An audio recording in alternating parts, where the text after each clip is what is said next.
చూడండి, ఇది పెద్ద హోటల్. ఇది సింగపూర్లో 3 బ్లాక్స్ ఉంటే ఆ బ్లాక్ పైన ఒక షిప్ మాదిరిగా ఇంకో కన్స్ట్రక్షన్ ఉంది. ఇది ఓపెన్గా చూడండి, మెరీనా బే అని. ఇది సింగపూర్కి ఒక సింబాలిక్. అసలు ప్రతి సిటీకి ఒక ఒక సింబాలిక్గా ఉంటుంది కదా, సింగపూర్కి ఇది ఒక సింబాలిక్.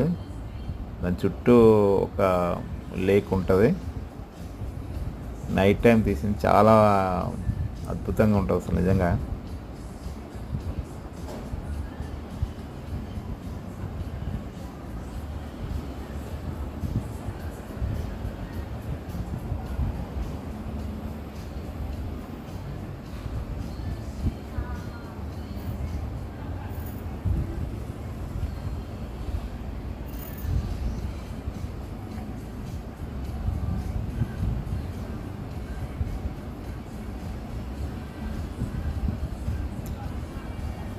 Keep watching. దయచేసి లైక్ చేయడం మర్చిపోవద్దు, సబ్స్క్రైబ్ చేయడం మర్చిపోవద్దు. జై హింద్.